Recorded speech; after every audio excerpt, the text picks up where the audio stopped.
Welcome to Indie Author Blueprint. This is the fourth episode in a series about editing. And today we're diving into a crucial step in the publishing process, finding the right book editor. Whether you're an indie author or traditionally published, having the right editor can make all the difference in bringing your book vision to life. We'll cover what to look for in an editor, some important questions to ask, and what red flags to be aware of. Now, I also want you to know there will be a bonus episode that goes out to paid subscribers that will include additional tips that give you places to look for a qualified editor. So there will be 8 different places that you can look with different specialties, experience levels, price points, and just giving you some tips on how to find an editor. So that podcast episode will be in the app for paid subscribers, and you'll find that in the Substack app. Now, let's go ahead and get into what to look for in a book editor. We are on Indie Author Blueprint, which means we're focusing especially on independent authors who are hiring their own editors, but these tips also work if you're working along with the editor at a traditional publisher. You might find some questions that you want to ask here, and it will help you understand some different specialties. The first thing that you want to be thinking about is the different editorial specialties. Now, I've talked about some of these in a previous episode, so I'm not going to go into them in full detail, but this will just be a recap. So first things first, you need to understand the different types of editing. This can get confusing because editing is such a broad field and there's different kinds of editors for different needs. So a summary of the main types: developmental editors focus on the big picture of your manuscript, including story structure, plot holes, pacing, and they're the ones who are often helping with the major reworking of scenes or character development. Then line editors and copy editors are kind of sometimes blended together and sometimes separated out depending on the editor you're speaking with. But line editors zoom in on each paragraph, sentence, the word choice, improving clarity, flow, and style, and they're working to keep your unique voice. And then copy editors also add in grammar, punctuation, and consistency. They'll look for those pesky typos and grammatical errors that a reader might stumble over. And like I said, many editors do the line editing and copy editing all at once because it's just part of the whole process of getting it cleaned up. And then the final one is a proofreader. They come in at the end of the process reviewing the manuscript one last time to see if there's any minor issues. I've had it before where somebody asks me to proofread something, even some traditional publishers that I've worked with. And it's like, this is not proofreading. This is actually copy editing because there's multiple things on every page. And when we're doing proofreading, it should be down to like just a few things here and there that we find. Now, knowing these distinctions is key because your project's needs will determine which type of editor you'll want to prioritize. So, for example, if you're writing a thriller with complex twists, you might focus on developmental editing first. If you're publishing memoir, you might want someone with line editing or copy editing that really somebody's working on just enhancing your storytelling voice, but you already have the pieces there. Again, that all varies depending on your project. So that's just an overview of editorial specialties. Now, the next thing you need to think about is matching an editor to your genre and your goals. Let's talk about that. Not all editors are familiar with every genre. So if you're working on a romance novel, an editor experienced in nonfiction might not be the best fit. Some edit both, but they have to work on learning how to edit both. And I will admit that editing certain types of fiction is not my specialty. I have kind of found a little niche with editing some cozy mysteries, and so I understand that one a little bit better, but I still have to continue to study up on it because there are some things that are very specific to each genre that I don't want to overcorrect and fix and just make it grammatically perfect when it's fiction. So that's something to keep in mind. Ask your editor what kind of work they've done. If they've done mostly one or the other, then they probably have a specialty, and just ask them to be honest about their level of comfort with editing something, because if somebody comes to me with fantasy, I'm going to say I'm not comfortable editing that. And that's because when I have tried to read fantasy, I really struggle with the number of characters and tracking everything and the made up words and the fantasy worlds and all of that kind of stuff. And so I'm just not going to be the right editor for that because I will be too confused. To be honest, I'll just be too confused. So ask about their past work. Ask if they have any experience in your genre. Have they edited books similar to what you're writing? Sometimes editors have portfolios or lists of books they've worked on. Some don't put that all together and keep a massive list, but they can give you a general idea. And they understand when they hear your vision, whether their strengths align with that. Be sure to clarify your goals when you're talking with an editor, a prospective editor. Are you looking for a high level of feedback to strengthen the plot? Are you mainly concerned about grammar and style? When you can tell them what you want, it helps to narrow down your search for someone who will enhance your work in the ways you want. So if you just want a little simple, like go over, look for some mistakes, and somebody wants to do a big overhaul, you're going to find yourself clashing because they want to do their job. They want to do what you're paying them to do, but also they might be doing what you don't want them to do. So you want to have that open communication. The third thing that we're going to talk about is questions to ask before hiring somebody. Once you've found a few editors who seem like a fit, it's time to ask some questions. And I'll give you some examples of questions you can ask when you're vetting an editor to work with. First, what's their editorial approach? Every editor has a slightly different way of working, and it's good to understand how they'll approach your manuscript. Some may provide detailed feedback on each chapter. Some might focus on an overview. Some of them are going to get down to the nitty-gritty and really work within your track changes, and some are wanting to leave comments on the side. So you really want to ask, what's your typical way of doing editing? And I'll be talking about it in a second, but a sample edit is one way to get some feedback. Even if they do just a couple of pages, that helps you to see what kind of work they do. One of the most important things to clarify is how hands-on or hands-off you want your editor to be. Some are very collaborative and they want to check in with you frequently, do some back and forth discussions, maybe multiple rounds of editing on specific sections. That's a much more in-depth level than the streamlined approach where somebody takes your manuscript, copy edits it, and you review their changes and you're fairly independent. Now, one of the things I do with the people I work with when I'm editing is I ask them to fill out a sheet for me that tells me a few things about their audience and any specific industry words or things I should know about as an editor. Some fiction authors also keep charts of characters and the correct spelling of names and places, because that's something I have found. There's not always consistency on those things. So do provide your editor with those tools, but know that some of them just take those tools and they run with it.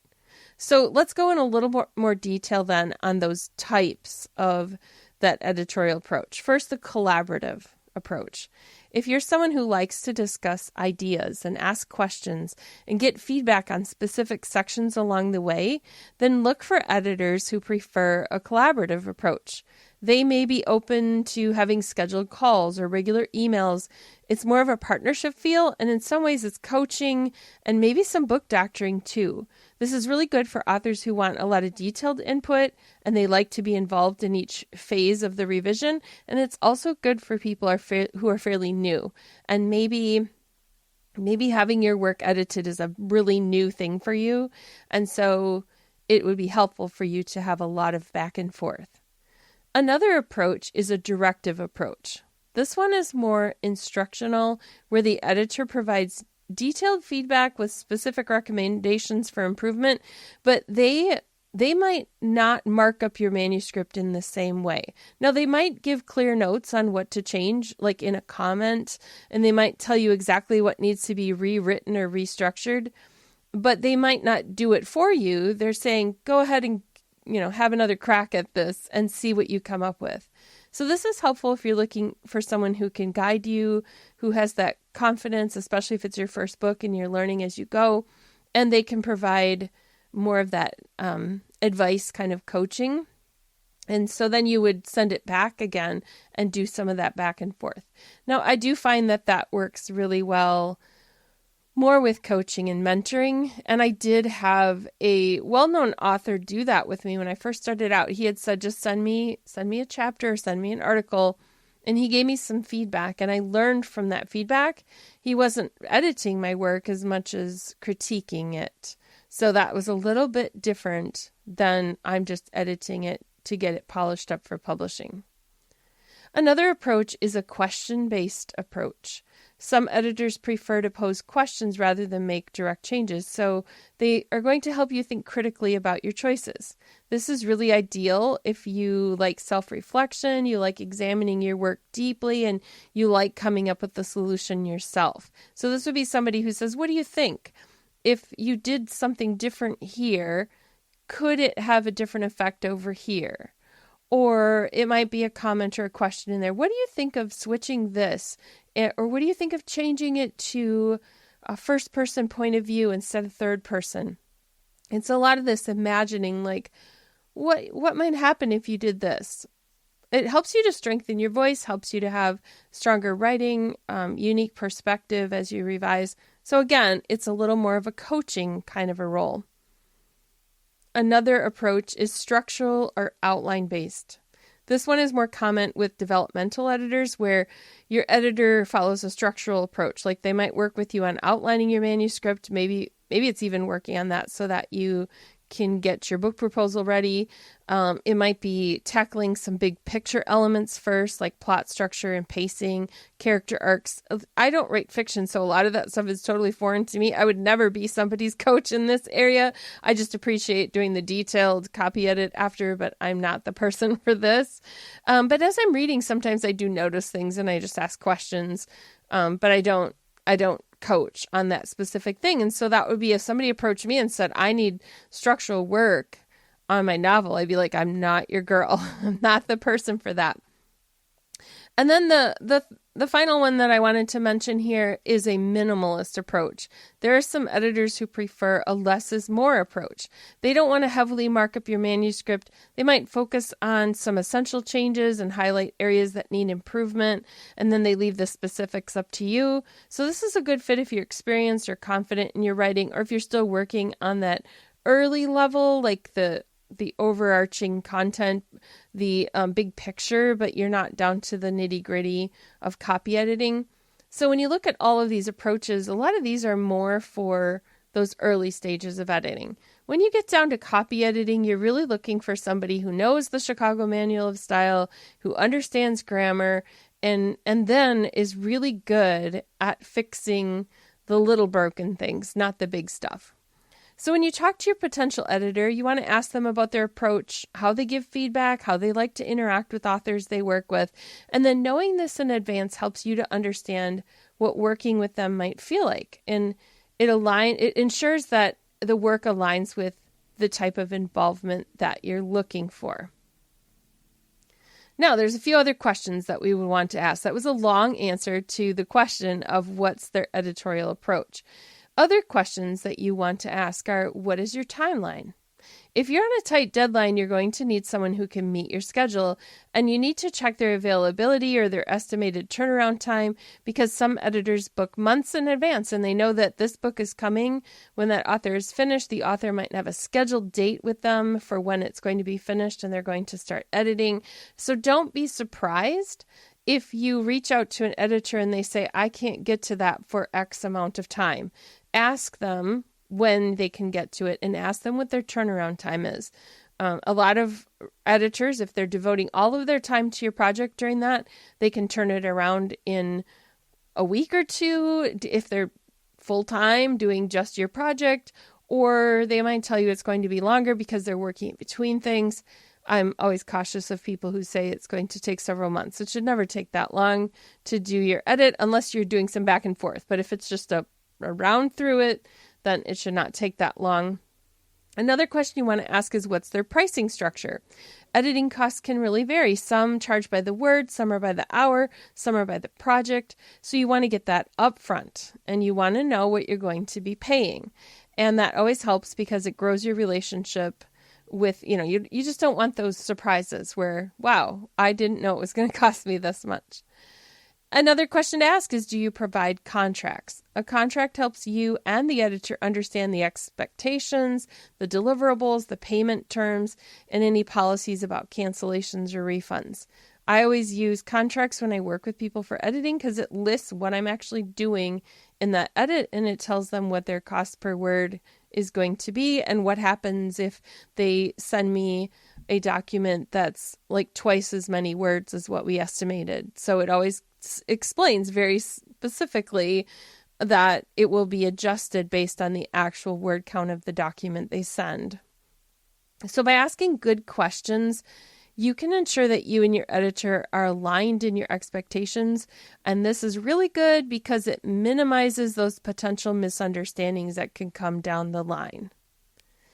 Now, I mentioned a little bit earlier sample edits. And this is really important to do. And not everybody has to, especially if you worked together before. But the very first time you're reaching out to someone, it's okay to ask if they do a sample edit. And generally, it's just a couple of pages because they're not providing you with, a full free edit, but they want to give you a feel for how they work. And so when they do that, it gives a sneak peek at their style and their approach, and it lets the editor see your voice. It lets them see how much work you need. And so for me, from an editor's perspective, a sample edit helps me to bid correctly. It helps me to see exactly how many changes I'm probably going to need to make. And so I charge differently for a manuscript that needs a lot of work versus one that seems very clean and just needs a few corrections here and there.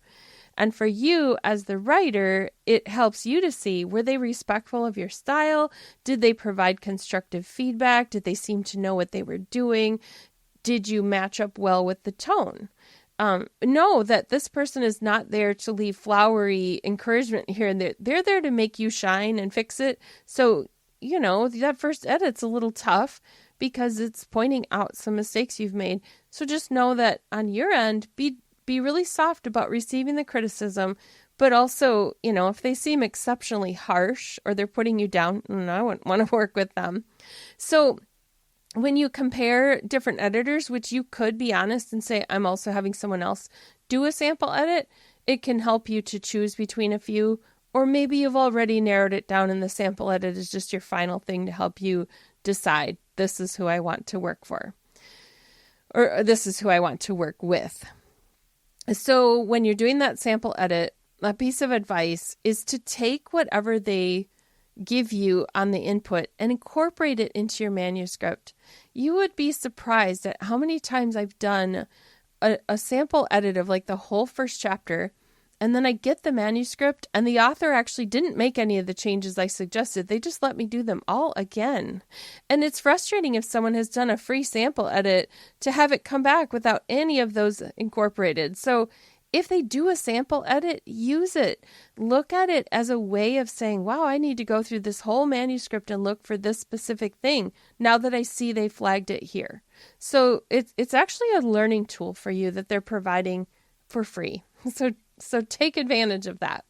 All right, there are some red flags to watch for then when you're considering an editor. There's some common misperceptions. One is if somebody just says they're good at English, like I'm good at spotting all the typos in the newspaper. Well, there's more to it than just spotting typos, and there's more to it than really being good at English.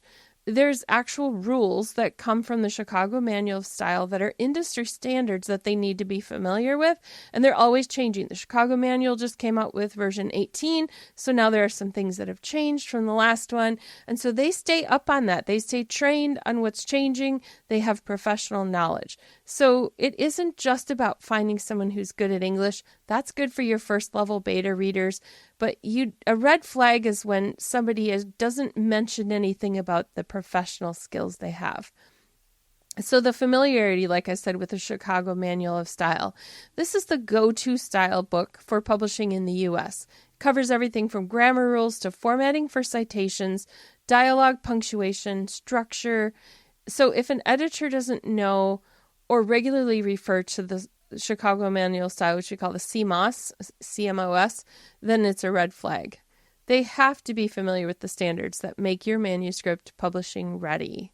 That also means understanding the nuances of dialogue tags, proper treatment of numerals, consistent handling of punctuation, All of that sets your book apart as professional instead of amateur. And if an editor relies simply on just general language skills without that industry knowledge, they are likely to overlook or even mishandle some elements that would be flagged by publishers or readers as not up to standard.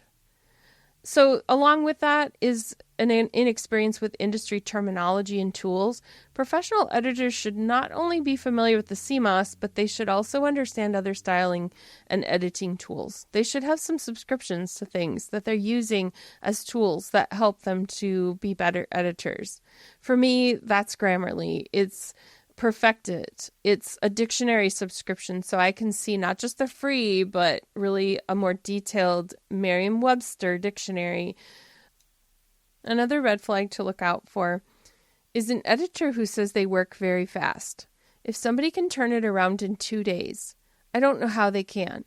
If it's a 50,000 word book or more, editing takes time, and you want someone who's thorough, not fast. Now, that said, it shouldn't take months to complete an edit because that's a problem as well. You want an editor that is diligent and works on your piece. But I've edited some things that take 20 hours. Some take 35 hours to edit.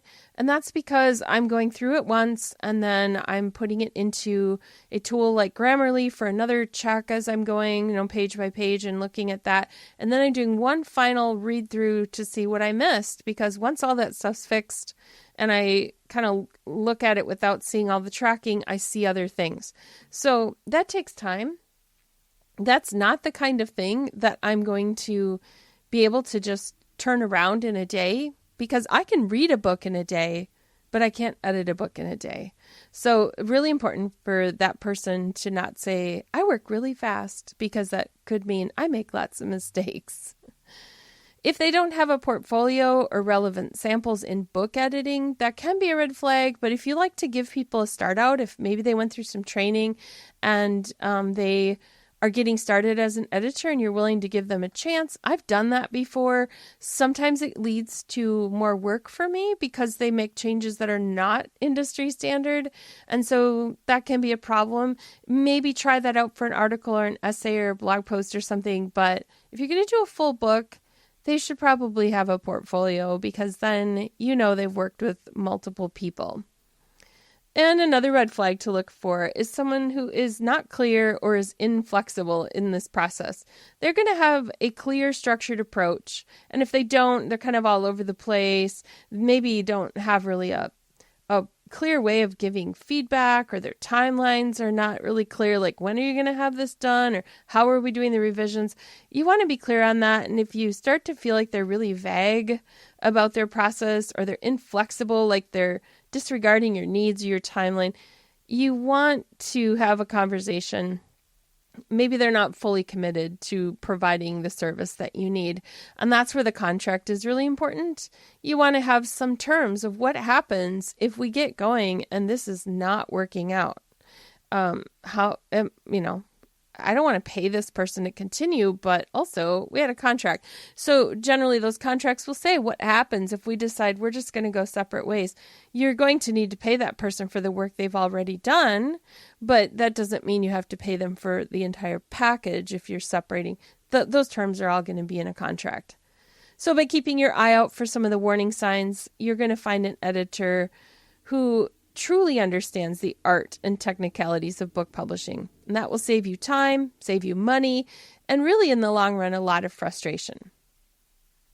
Now, we're going to wrap up. That's a lot of information. Finding the right book editor is a really big decision, but it's worth it to give your book the best chance possible. So where do you look for an editor? Well, that will be in a bonus episode. That will be for paid subscribers, and that will give a list of places to look for an editor when you're looking for one. Remember that you want to match an editor with your genre and your goals. So you're going to ask questions about their process, requesting a sample edit if possible, and be sure not to ignore red flags. If you're uncomfortable, it's okay. Just move on. And sometimes it just means saying, I don't think we're a good fit. I don't doubt that you have some skills, but we're just not the right fit. I want to thank you for tuning into Indie Author Blueprint, and I hope today's episode gave you a clearer picture of what to look for in an editor and that it empowers you to make more informed decisions. If you enjoyed this episode, be sure to subscribe and check out the rest of our publishing tips in Substack under Indie Author Blueprint. Until next time, happy writing.